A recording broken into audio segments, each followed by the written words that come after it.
ब्रह्म सूत्र के द्वितीय अध्याय के तृतीय पाद के 7वें अधिकरण का विचार कल प्रारंभ हुआ था। इस अधिकरण के संक्षिप्त स्वरूप को बताने वाले दोनों श्लोकों का विचार हो गया था। भाष्य में भी हम लोगों ने विचार प्रारंभ किया था। भाष्यकार भगवान ने इस अधिकरण के संशय को एक प्रकार से बता दिया था। भाष्य में संशय है कि पांचों भूतों की पूर्व में उत्पत्ति बता दी गई।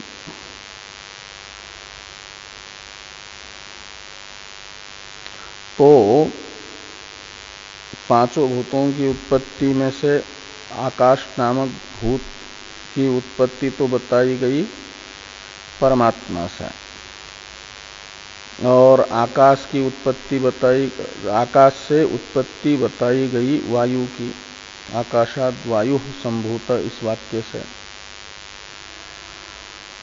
और वायोः अग्नि संभूत इस वाक्य ने बताया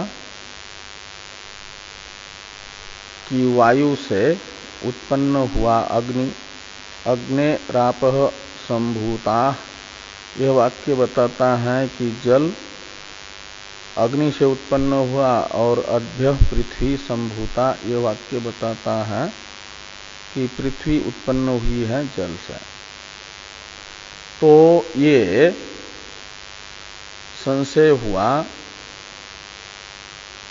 कि वायवादी कार्य को स्वतंत्र आकाशादि भूत ही उत्पन्न करते हैं, या उनका कर्ता पूर्ण रूप से स्वतंत्र परमेश्वर ही है।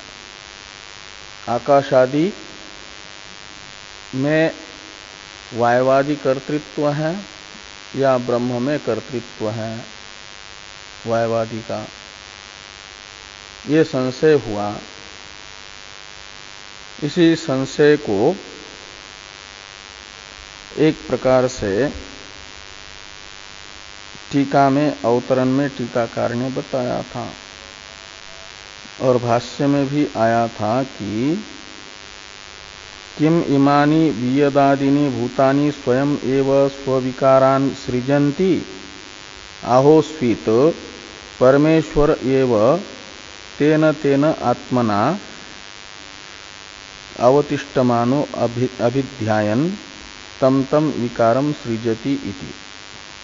ये संशय भाष्य में बताया गया था कि ये जो वियदादि भूत हैं वे अपने अपने कार्यों को स्वयं ही बनाते हैं, स्वतंत्र होकर के कर्तृत्व आकाश आदि में है वायवादी का, या परमेश्वर ही आकाश आदि रूप से अवस्थित होकर के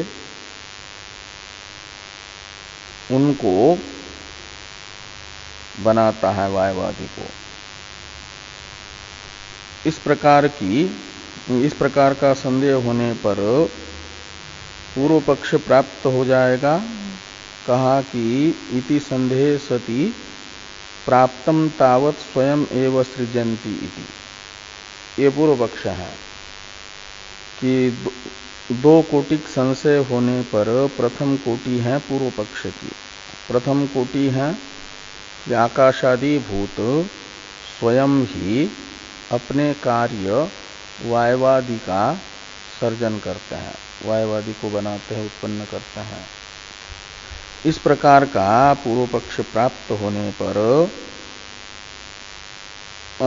पूर्व पक्ष की प्रतिज्ञा का साधक हेतु पूछा जा रहा है कि कुतः, किस कारण से आकाश आदि को ही स्वतंत्र रूप से वायवादी का सृष्टा मानना है।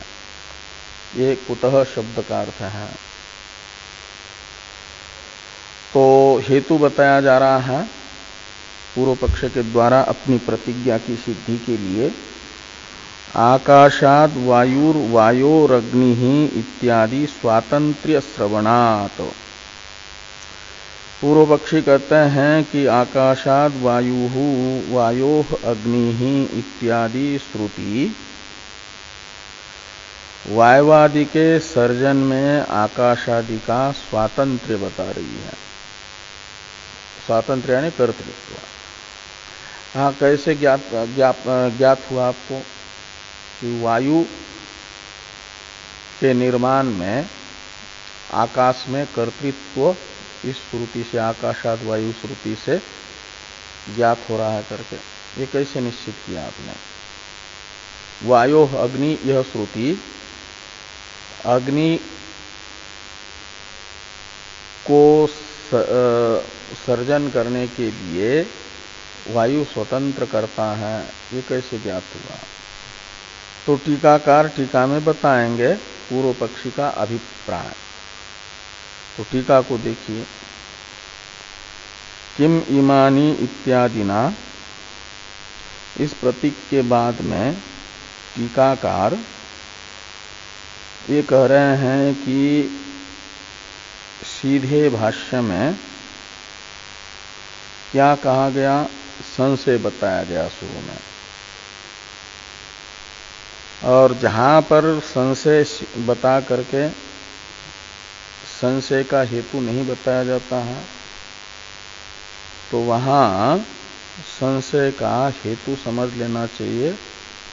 पूर्व पक्षी अपने मत की सिद्धि के लिए जो युक्तियां बताता है और सिद्धांती अपनी मत की सिद्धि में जो युक्तियां बताते हैं, उन दोनों युक्तियों को ही संशय का कारण समझ लेना चाहिए। ये यहाँ पर टीकाकार कहते हैं कि संशय बीजानुक्तो पूर्वोत्तर पक्ष युक्तयो बीजम इति ज्ञेयम, यानी संशय बीज अनुक्तो सत्याम, ऐसा लगाना है।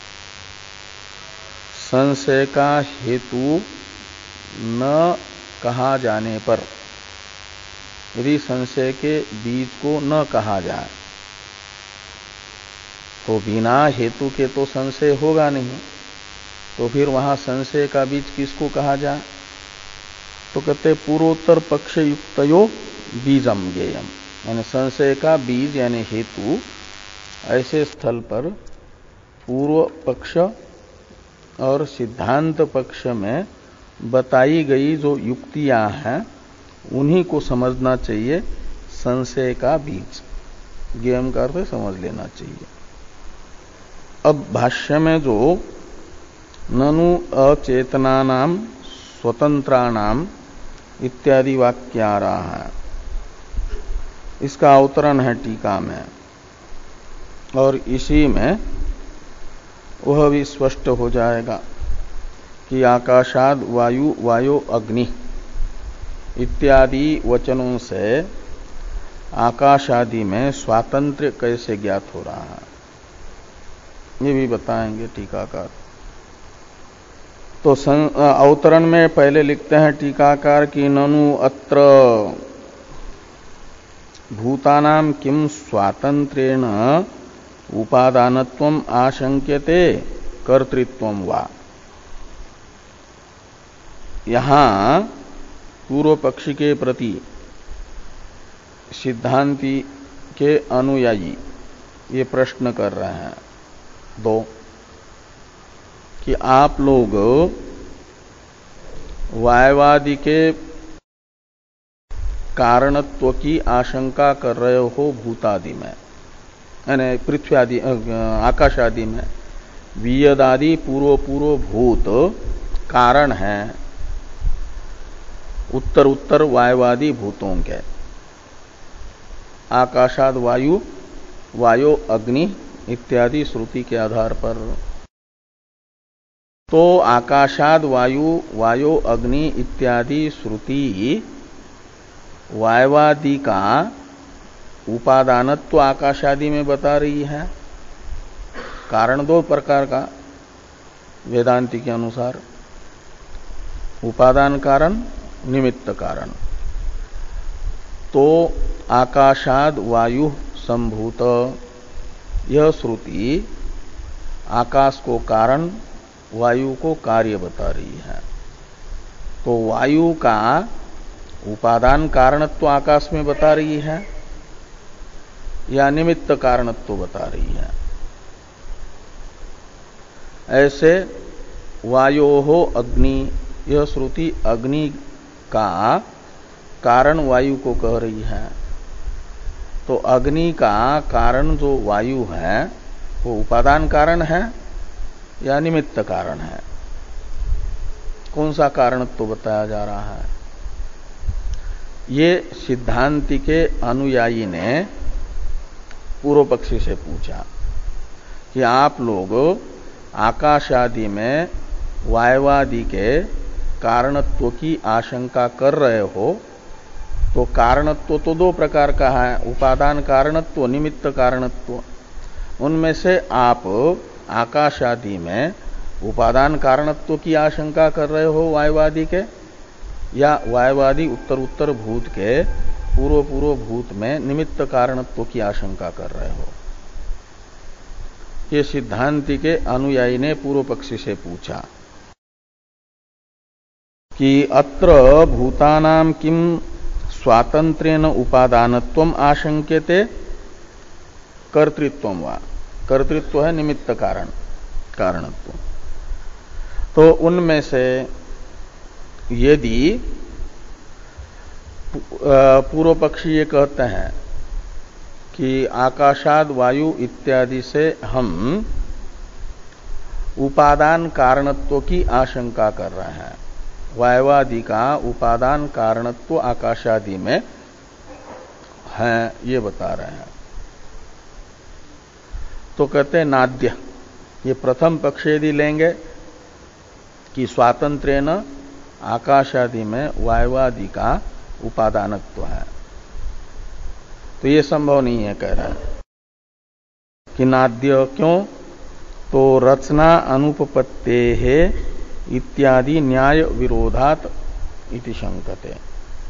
सिद्धांति के अनुयायियों का अभिप्राय शंका करते समय ये है। आकाशादि को वायवादि का स्वतंत्र रूप से उपादान कारण की शंका कर रहे हैं, उपादान कारणत्व की, तो कहते ये संभव नहीं होगा, क्योंकि पहले रचना अनुपपत्ति अधिकरण में ये बता चुके हैं कि जड़ से, जड़ उपादान से जड़ कार्य की उत्पत्ति नहीं हो पाएगी, ये पहले बता चुके हैं।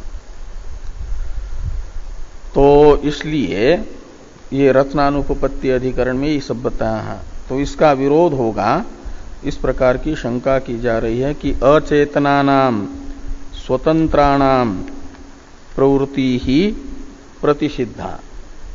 जो अचेतन यानी जड़ है आकाश आदि, उनकी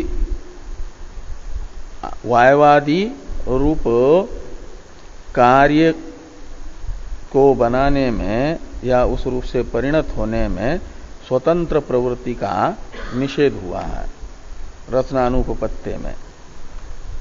जड़ में स्वतः प्रवृत्ति नहीं होती, ये बात बताई गई है वहां पर। तो थोड़ी टीका है, इसको देखिए। तो फिर पूर्व पक्ष यदि इस प्रकार रचना अनुपपत्ति अधिकरण के विरोध के कारण प्रथम विकल्प को छोड़ देता है, आकाश आदि में वायवादि के स्वतंत्र रूप से उपादानत्व की आशंका नहीं कर रहे हैं हम, ये कहते हैं, तो द्वितीय पक्ष ग्रहण करेंगे कि आकाश आदि को स्वतंत्र रूप से वायवादि का कर्ता रूप निमित्त कारण हम मानना चाह रहे हैं। वायो तेज इत्यादि श्रुति से,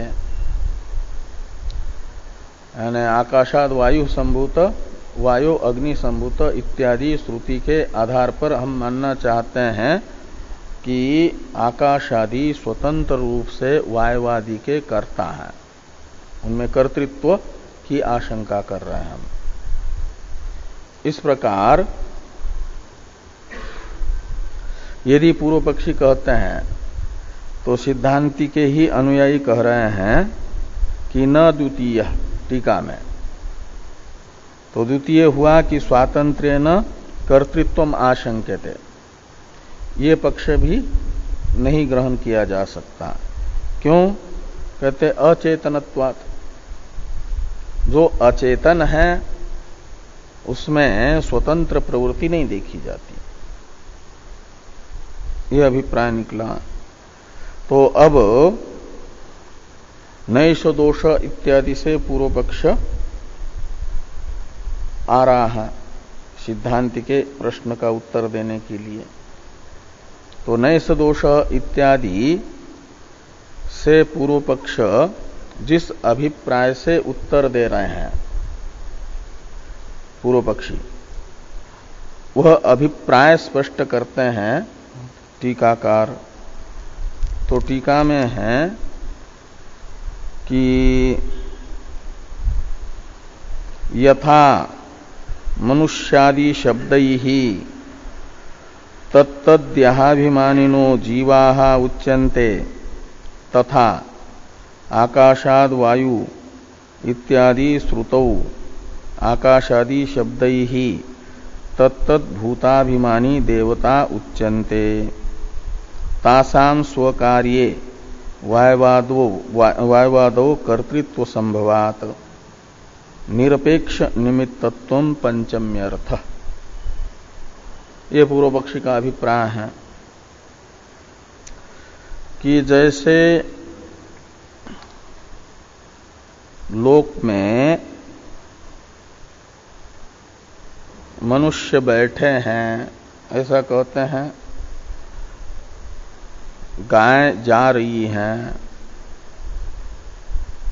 इत्यादि में मनुष्य, गो प्राणी विशेष के वाचक जो शब्द हैं उन शब्दों से लिए जाते हैं मनुष्यादि शरीरों में अभिमान करने वाले जीव। मनुष्य बैठे हैं यानी मनुष्य शरीर अभिमानी जीव बैठे हैं। गाय जा रही है तो गाय इस शब्द का अर्थभूत जो गोपिंड तद अभिमानी जीव जा रहे हैं, ये अर्थ निकलता है। तो मनुष्यादि शब्दों से जैसे लोक में ये अर्थ समझा जाता है मनुष्यादि शरीर अभिमानी जीव के लिए मनुष्यादि शब्दों का प्रयोग है लोक में, ऐसे आकाशाद वायु वायो अग्नि इत्यादि में आकाश शब्द से आकाश अभिमानी देवता को लिया जाएगा। वायो हो अग्नि, यहां पर वायु शब्द से वायु अभिमानी देवता को समझा जाएगा। और अग्ने रापह अग्नि अभिमानी देवता है। अभ्य पृथ्वी में अप शब्द से अप अभिमानी देवता को लिया जाएगा। तो जैसे मनुष्य शरीर शब्द से कहा जा रहा है तत्त शरीर अभिमानी जीवों को वो चेतन है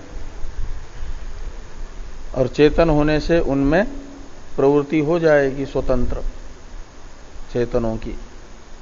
तो मनुष्यों की जैसे स्वतंत्र प्रवृत्ति है अपने द्वारा किए जाने वाले कार्यों में, ऐसे आकाशाद वायु इत्यादि में आकाश शब्द से ग्राह्य जो आकाश अभिमानी देवता, उसकी स्वतंत्र प्रवृत्ति वायु को उत्पन्न करने के लिए हो जाएगी और वायु का वह कारण बन जाएगी।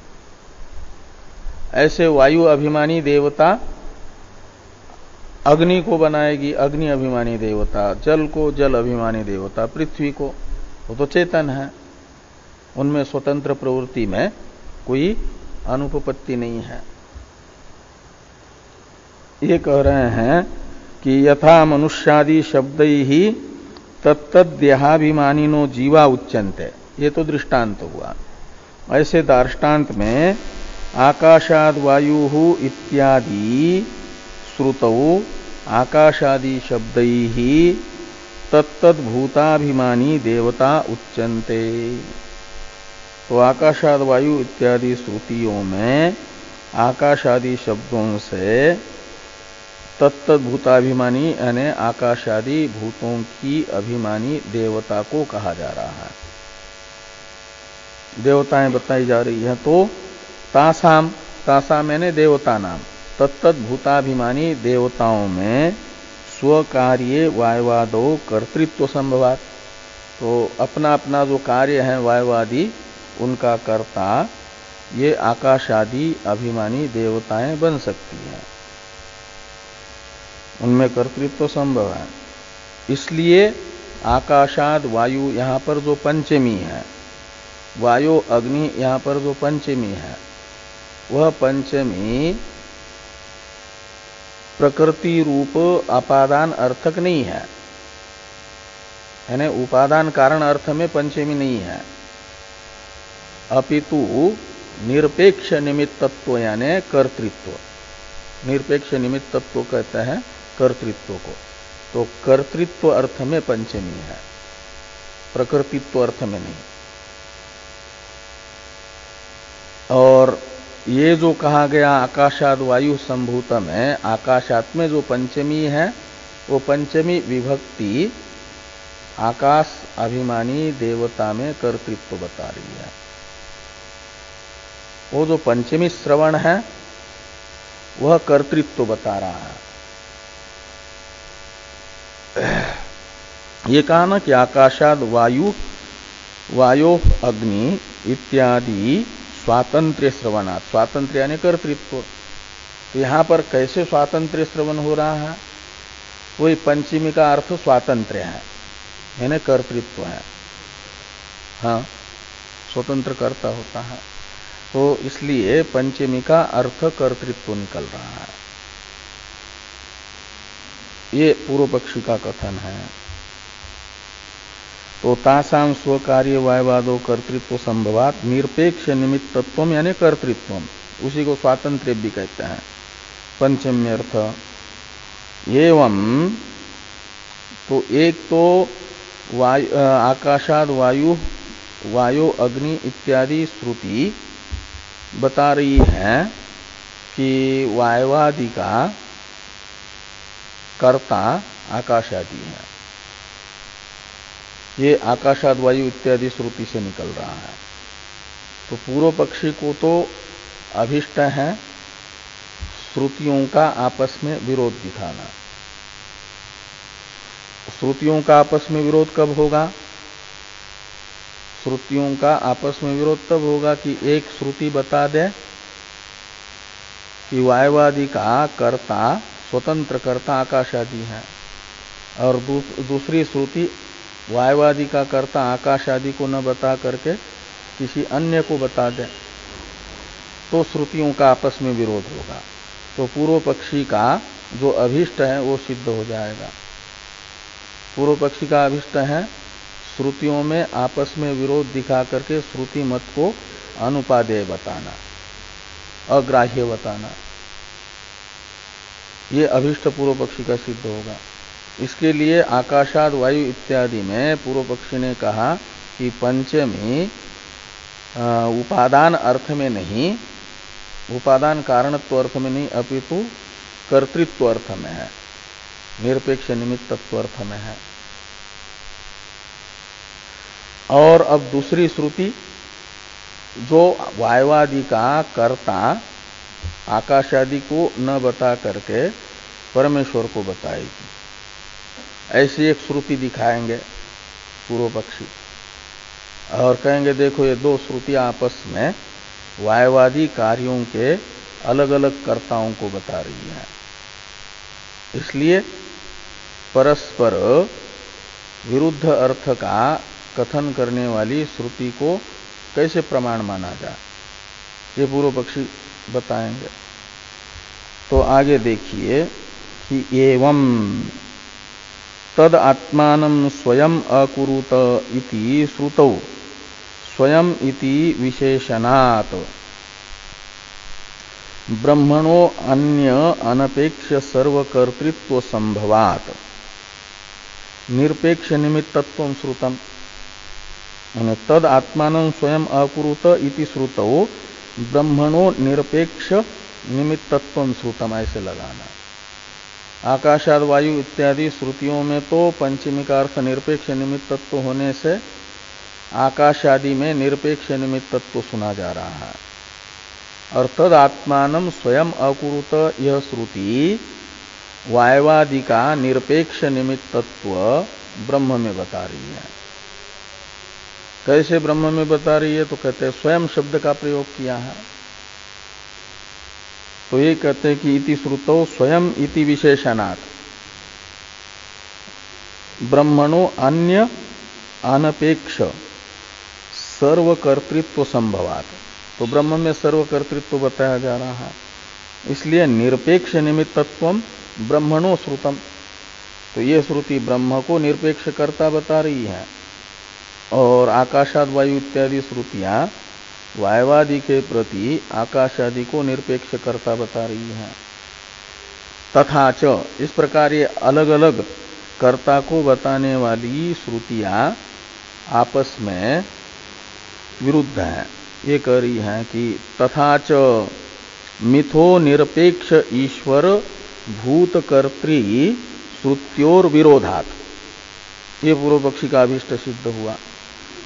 न ब्रह्मणि समन्वय इति सफलम पूर्व पक्षम आह न सदोषिति। तो इस प्रकार वायवादी कार्यों के प्रति निरपेक्ष निमित्त यानी कर्ता एक श्रुति बता रही है तत्स्वयं अकुरुत ब्रह्म को, और आकाशाद वायु इत्यादि श्रुतियां बता रही हैं आकाशादि को वायवादि का निरपेक्ष निमित्त यानी कर्ता। इसलिए श्रुतियों का आपस में विरोध होने से क्या हो जाएगा कि श्रुति मत अनुपादेय माना जाएगा।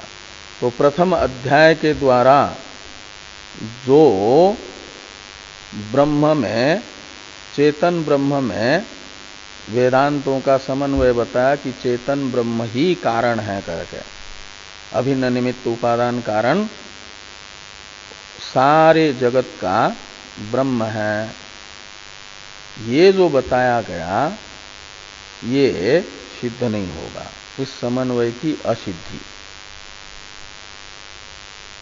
ब्रह्म संपूर्ण जगत का अभिन्न निमित्त उपादान कारण है इत्याकारक जो प्रथम अध्याय के द्वारा बताया गया समन्वय, उसकी असिद्धि यही पूर्व पक्षी का अभिष्ट है, फल है। और इत्याकारक जो पूर्व पक्ष है, सफल पूर्व पक्ष, उसे कहते हैं नए सदोष इत्यादि से। ये पूर्व पक्षी ही कह रहे हैं नए सदोष। पूर्व पक्ष के मत में पूर्व में सिद्धांति के अनुयायियों ने दोष बताया, तो सिद्धांतियों के अनुयायियों ने पूर्व पक्ष के मत में जो दोष बताया उस दोष को एष दोष शब्द से लीजिए। यह दोष न यानी अस्माकम मते न, हमारे मत में यह दोष नहीं है, ये पूर्व पक्षी कहते हैं। कैसे? तो कह रहे हैं ये दोष बताया ना कि आकाश आदि भूत तो जड़ है, इसलिए उनकी स्वतंत्र प्रवृत्ति नहीं होगी, का मतलब उनमें कर्तृत्व तो नहीं होगा सिद्ध वायवादी का। कहते हैं हाँ ये तब होगा यदि हम आकाश आदि शब्द से जड़ आकाश आदि भूतों को ही लेंगे। पूर्व पक्षी ये कह रहे हैं हम तो यहां पर आकाश आदि शब्दों से, जैसे मनुष्य आदि शब्दों से तद अभिमानी चेतन जीवों को लिया जाता है, ऐसे आकाशादि शब्दों से आकाशादि अभिमानी देवताओं को ले रहे हैं।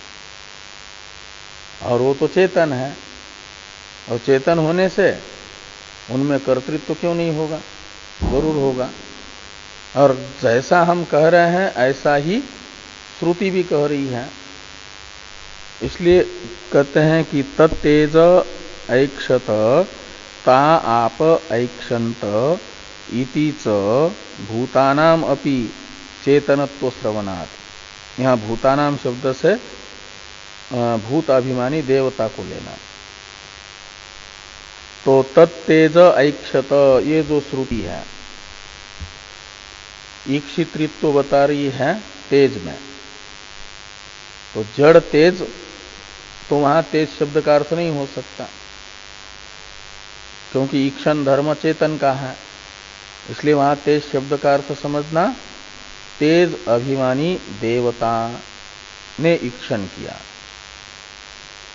और ता आपह ऐक्षंत, इस श्रुति में आप शब्द से जल अभिमानी देवता को ईक्षणकर्ता के रूप में लेना। और ईक्षणकर्ता चेतन होता है, देवता भूत अभिमानी देवता चेतन है, और उनमें वायवादी को बनाने की प्रवृत्ति हो जाएगी, वायवादी का स्वतंत्र कर्तृत्व सिद्ध होगा।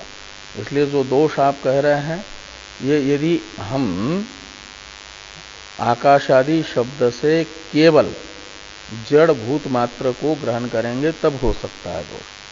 लेकिन हम आकाशादि शब्द का अर्थ जड़ भूत मात्र नहीं कर रहे हैं, तद अभिमानी देवता कर रहे हैं, ये पूर्व पक्षी ने कहा।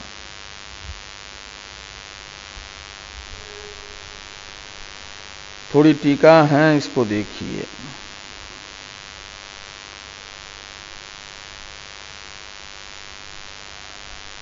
भूतानाम यानी तद अभिमानी देवतानाम इत्यर्थ।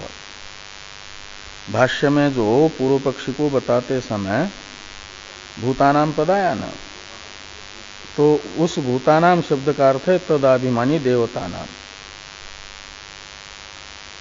तो भूतानाम चेतनत्व श्रवणात् का अर्थ हुआ तदाभिमानी देवतानाम वो चेतनत्व श्रवणात्। ये पूर्व पक्ष हो गया।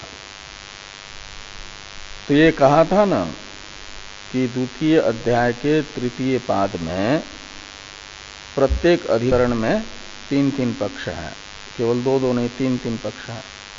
पूर्व पक्ष, एकदेशी और सिद्धांत। ये तो पूर्व पक्ष हुआ, और सूत्र से सिद्धांत बताया जा रहा है। तो भाष्य में तो सीधा सूत्र का ही अवतरण है। पूर्व पक्ष पहले संशय बताया, पूर्व पक्ष बताया भाष्यकार भगवान ने, और अब सूत्र का अवतरण लिख करके सीधा सिद्धांत बताने जा रहा है। तो इस अधिकरण में एक देशी का मत कहाँ आया? एक देशी का तो मत नहीं आया। इसलिए टीकाकार बताते हैं कि एक देशी के मत की भी कल्पना कर लो यहां पर। तो आगे जो 2 पंक्ति हैं वह एक देशी के मत की ही कल्पना कर रहे हैं टीकाकार। वो बता रहे हैं यथा आकाशादि भावापन्न ब्रह्मण सर्वोपादानत्वं तथा तत्तद अभिमानी देवता जीव भावम आपन्न ब्रह्मण कर्तृत्वम इति परंपरया ईश्वर कर्तृत्व श्रुति अविरोध। ये एक देशी कहेंगे। और स्वयं इति विशेषणम ईश्वरांतर निरासार्थम न जीव भावापेक्षा निरासार्थम इति एक देशी सिद्धांत ऊहनीय। यथा से लेकर के ऊहनीय तक ये एक देशी के मत को बताया।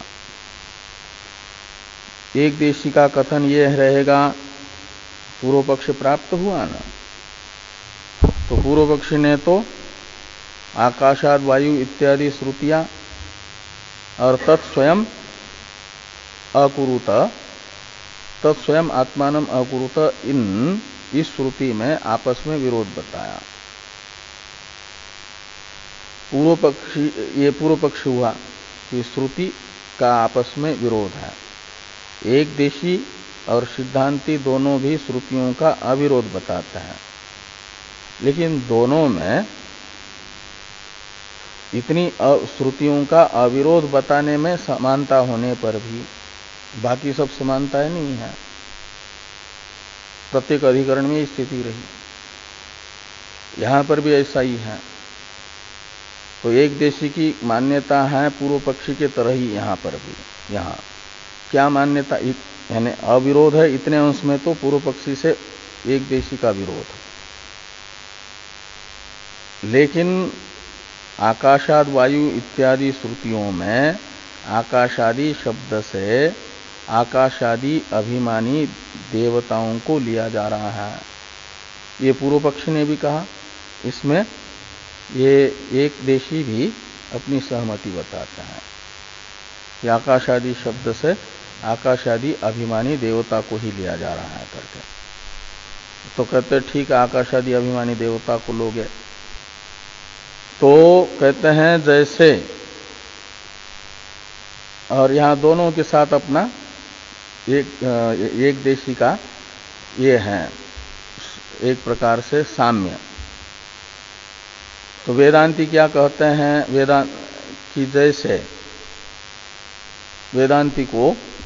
वेदांती की मान्यता को दृष्टांत बता करके, दृष्टांत के रूप में बता करके फिर अपना मत एक देशी बताना चाह रहा है कि जैसे आकाशादि भावापन्न ब्रह्म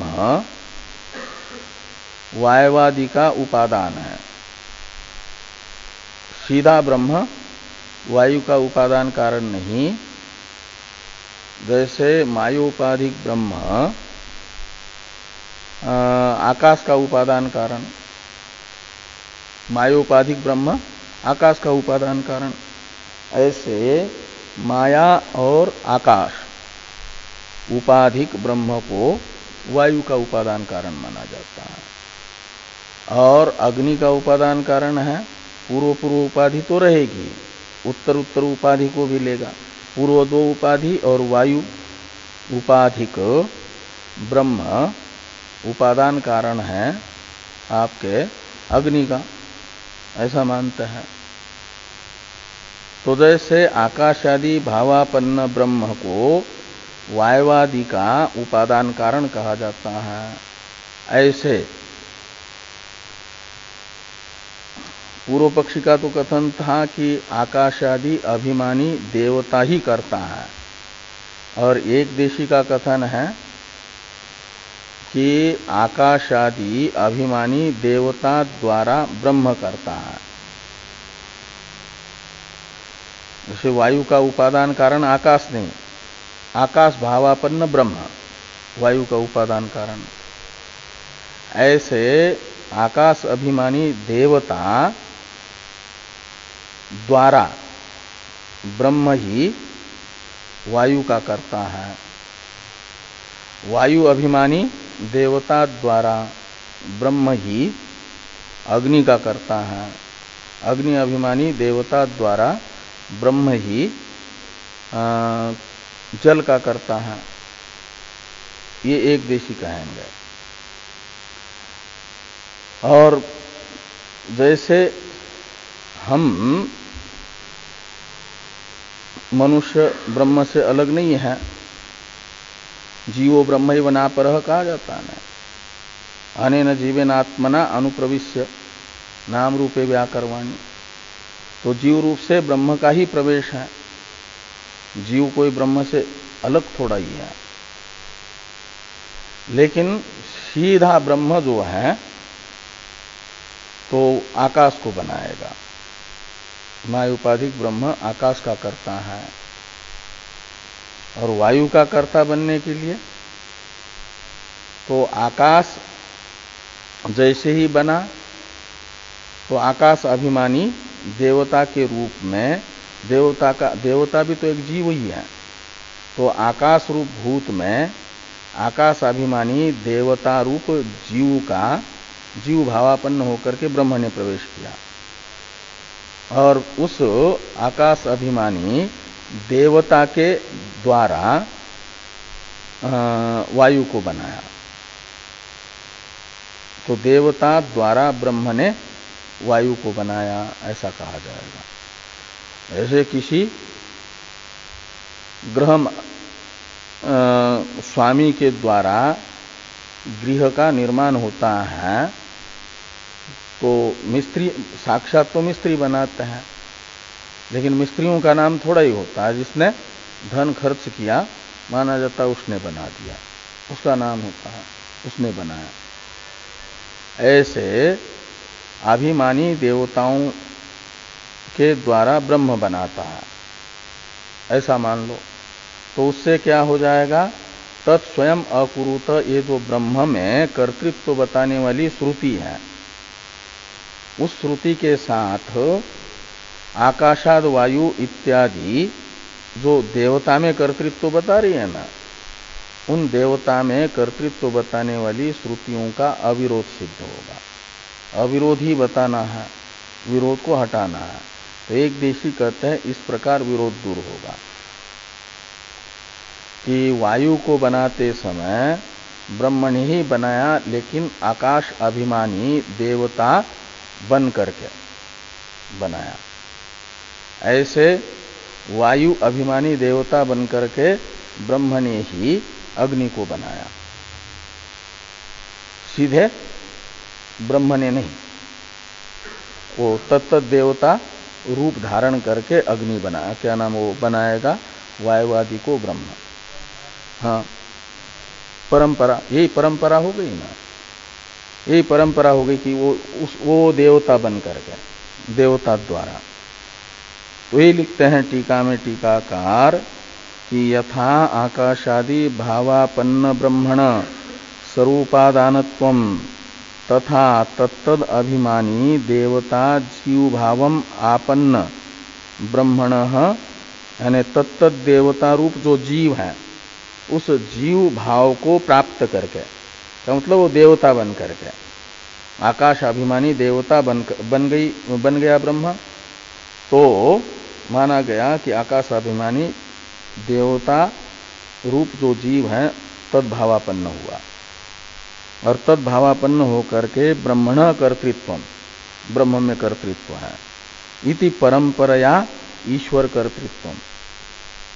तो साक्षात ईश्वर कर्तृत्व नहीं, देवता बन करके ईश्वर कर्तृत्व, ईश्वर ही देवता बना, तत्सृष्ट्वा तदेव अनुप्राविशत के अनुसार। इति श्रुति अविरोध तद आत्मानं स्वयं अकुरुत, और आकाशाद वायु इत्यादि श्रुतियों का जो विरोध प्रतीत हो रहा था उस विरोध का परिहार हो जाएगा, अविरोध सिद्ध हो जाएगा। तो कहा फिर स्वयं पद क्या, देवता द्वारा ये कह रहे हो परंपरा से कर्तृत्व, तो स्वयं का तो अर्थ निकला है कि साक्षात ईश्वर ने बनाया। तो ये स्वयं कहा बनाने वाला हुआ, फिर आकाश आदि को, वायुवादी को स्वयं बनाने वाला तो नहीं हुआ, आकाश आदि अभिमानी देवता द्वारा बनाया, ऐसा अर्थ निकलेगा। तो कहते हैं कि स्वयं विशेषण जो है वह आकाश आदि अभिमानी देवताओं का व्यावर्तन करने के लिए नहीं, अपितु ईश्वरांतर का व्यावर्तन करने के लिए है, कि दूसरे ईश्वर नहीं है, अनेक ईश्वर नहीं है। तो ये कहते हैं कि स्वयं इति विशेषणम ईश्वरांतर निरासार्थम, दूसरे ईश्वर का निराकरण करने के लिए, अनेक ईश्वरवादी जो हैं उन अनेक ईश्वरवादी के मत का निराकरण करने के लिए श्रुति में तत् स्वयं आत्मानम अकुरुत, यहां पर स्वयं शब्द का प्रयोग है। न जीव भावापेक्षा निरासार्थम, जीव भाव की अपेक्षा का निराकरण करने के लिए स्वयं पद का प्रयोग नहीं है। इति एक देशी सिद्धांत ऊहनीय, ऊहनीय का अर्थ है कल्पनीय, एक देशी के सिद्धांत की इस प्रकार कल्पना कर लेनी चाहिए, ये यहां पर कहा गया। आगे हैं अब एवं प्राप्ते अभिधीयते इत्यादि से सिद्धांति का अवतरण, सिद्धांति के सूत्र का अवतरण भाष्य में, और इस भाष्य की अवतरण टीका है स्वयं इति ने मुख्य सिद्धांतम आह एवं प्राप्त इति। तो इस प्रकार एक देशी को बता करके अब मुख्य सिद्धांत को बताने वाले सूत्र का अवतरण भाष्यकार भगवान ने लिखा एवं प्राप्ते अभिधीयते। सूत्र का उच्चारण किया जाए।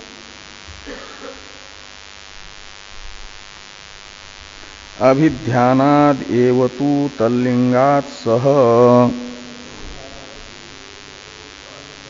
तद अभिध्यानाद एव तु तल्लिंगात् स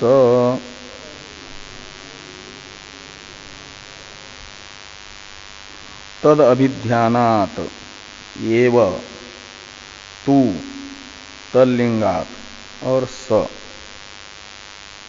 ऐसे 5 पद हैं। तो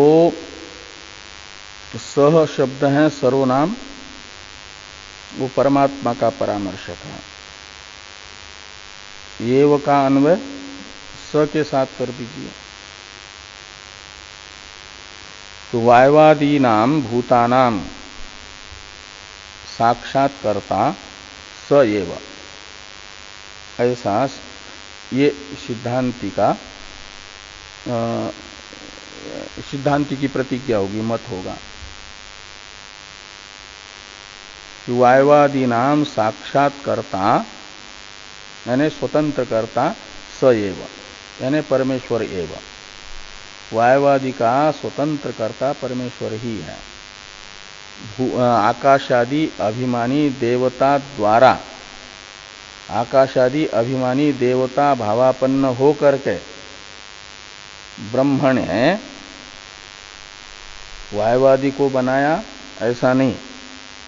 ये दोनों तो मान्यता है, वो मान्यता तो हो गई देवता मात्र बनाती हैं, देवता और ब्रह्म में भेद मानने वाले पूर्व पक्षी, और ब्रह्म ही देवता भावापन्न होकर के बनाता है, ये एक देशी। सिद्धांति कहते हैं ऐसा नहीं। आकाशादि देवता भावापन्न हो करके, आकाशादि के अभिमानी देवता भावापन्न हो करके ब्रह्म ने बनाया, ऐसा नहीं। एवकार जो रहेगा स एव में, वह एवकार अभिमानी देवता भावापन्न का व्यावर्तक है, पन्नत्व का। वो ईश्वर ने ईश्वर रूप से ही एवकार वो बताएगा। यानी जो श्रुति में स्वयं शब्द जिसके लिए है, सूत्र में एक प्रकार से एव शब्द उसी के लिए है। वो तो एक देशी ने कहा था कि स्वयं शब्द तो देवता भावापन्नत्व का व्यावर्तक नहीं है, वो इतर ईश्वरत्व का व्यावर्तक। लेकिन जिनको ये निश्चय है ईश्वर तो एक ही है, अनेक ईश्वर है ही नहीं, तो ईश्वरांतर है ही नहीं, तो उसका व्यावर्तन करने के लिए स्वयं शब्द का प्रयोग करने की सिद्धांति के अनुसार जरूरत नहीं है। लेकिन तब भी श्रुति में हुआ है तो ईश्वरांतर का व्यावर्तन करने के लिए नहीं, अपितु अभिमानी देवता भावत्व की अपेक्षा का व्यावर्तक रहेगा स्वयं शब्द श्रुति में। साक्षात ईश्वर रूपे न कर्तृत्व बताने के लिए वह स्वयं शब्द है। वायवादी का कर्ता ईश्वर, ईश्वर रूप से ही है, ईश्वर रूप से ही कर्तृत्व है।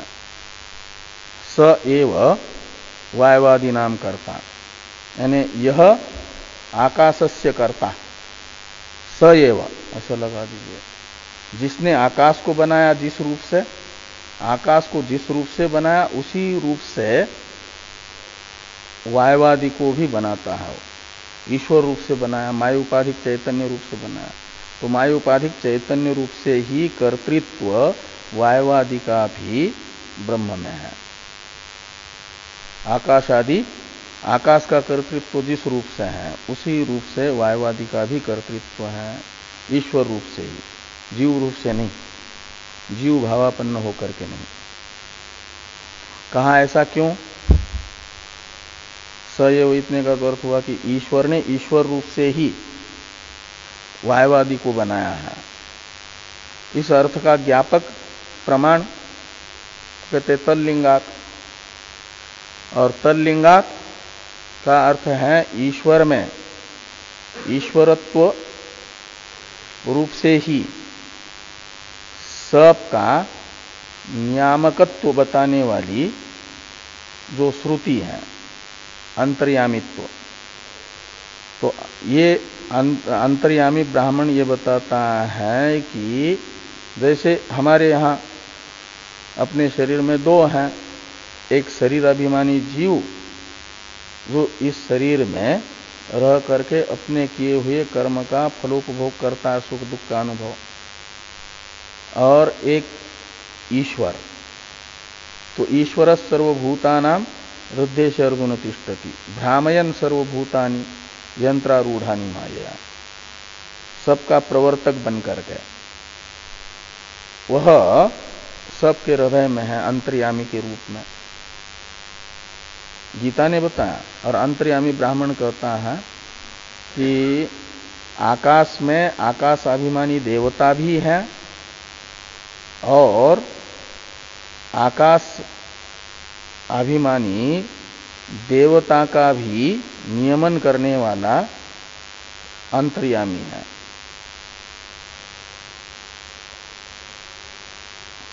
यह आकाश यहाँ तो पृथ्वी का दिया है, यह पृथ्व्याम तिष्ठन पृथ्वीम अंतरो यमयति यम पृथ्वीम न वेद।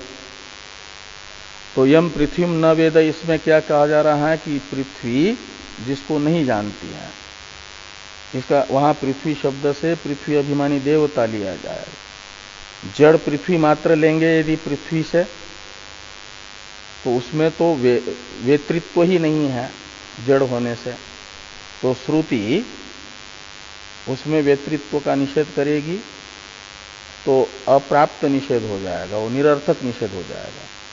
पहले पृथ्वी में जिसमें वेदन प्राप्त है उसका वो वेतृत्व निषेध करना पड़ेगा। तो वेत्ता बनने की योग्यता जड़ भूत में नहीं है, पृथ्वी अभिमानी देवता में है। इसलिए यम पृथ्वी न वेद, यहां पृथ्वी शब्द से तो लिया गया पृथ्वी अभिमानी देवता को, और यह पृथ्व्याम तिष्ठन इत्यादि में भी पृथ्वी शब्द का अर्थ है पृथ्वी अभिमानी देवता। तो जो पृथ्वी अभिमानी देवता के अंदर रह करके पृथ्वी अभिमानी देवता नहीं जानती है कि वो अंतर्यामी रूप से मेरे अंदर है करके, मेरा भी नियामक, इस रूप में वो नहीं जान रही है। और लेकिन ये उसको जानता है और नियमन करता है, उससे कार्य कराता है।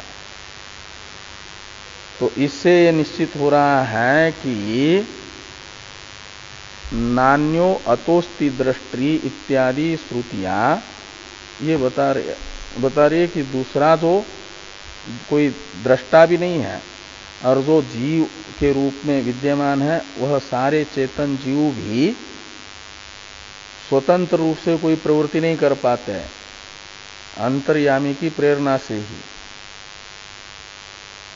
एस हेव साधु कर्म कारयति यम उन्निनीसते इत्यादि श्रुति के आधार पर चेतन होने पर भी जीव की स्वतंत्रता नहीं है, अंतर्यामी से नियमित होकर के ही प्रवृत्ति होती है। तो जड़ भूतों में तो स्वतंत्र प्रवृत्ति होगी ही नहीं, इसके विषय में क्या कहना है। इसलिए वो भी स्वतंत्र करता नहीं है, पृथ्वी अभिमानी देवता भी तो जीव है। और यह आत्मनि तिष्ठन आत्मानम अंतरो यमयति इत्यादि में ये कहा गया कि आत्मा यानी जीव का भी वो अंतर्यामी है, वो जीव उसको नहीं जानता, तो वो जीव विशेषी आकाश आदि अभिमानी देवता है, भले ही वो मनुष्य की अपेक्षा श्रेष्ठ जीव है तो जीव ही, और वो जीव होने के नाते वे भी अस्वतंत्र है, वो किसी एक के अधीन है। वो जो सब का एक अंतर्यामी स्वरूप बताया है, उसी स्वरूप से वह करता है वायवादी का। इसे तल्लिंगात से बताया जा रहा है। अंतर्यामी रूप से यानी ईश्वर रूप से ही श्रुति सब का प्रवर्तक अंतर्यामी ब्राह्मण में ब्रह्म को बता रही है। इसलिए जिस रूप से वो प्रवर्तक है उसी रूप से कर्ता माना जाएगा, उसी रूप से कर्ता माना जाएगा। तो तल्लिंगात, स एव तल्लिंगात, और तू शब्द है पूर्व पक्ष का व्यावर्तक। तो पूर्व पक्षी ने जो एक ये कहा था कि भूतों में भी तद ऐक्षत बहुश्याम प्रजाय इत्यादि के द्वारा चेतनत्व सुना जा रहा है। तत्तेज ऐक्षत ता आपह ऐक्षंत इत्यादि में ईक्षितृत्व तेजादि में भी कहा गया, इसलिए वो चेतन है वे।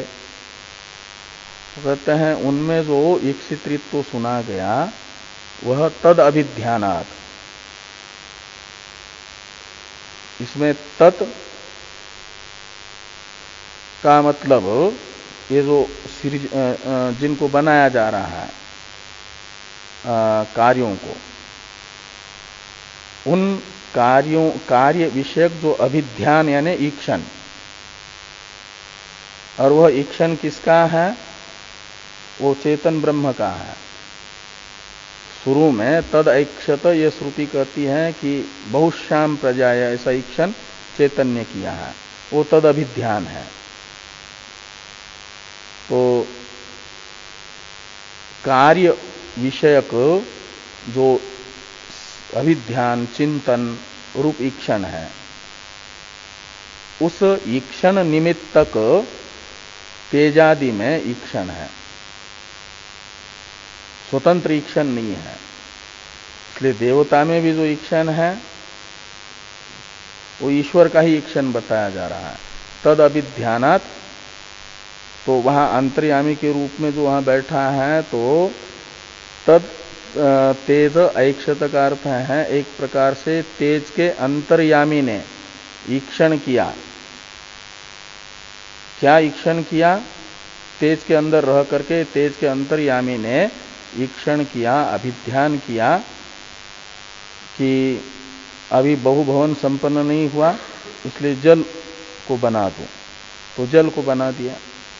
फिर ता आपह ऐक्षंत, यानी जल के अंतर्यामी, जल से लीजिए जल की अभिमानी देवता, और उसकी भी जो अंतर्यामी देवता है उसने ईक्षण किया है।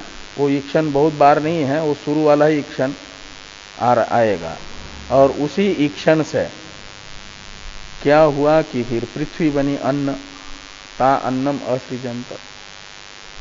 ऐसे वो मूल के ईक्षण से ही, मूल के ईक्षण को ही तेजादि में बताया जा रहा है, उनके अंतर्यामी के ईक्षण को उपाधि में बताया जा रहा है।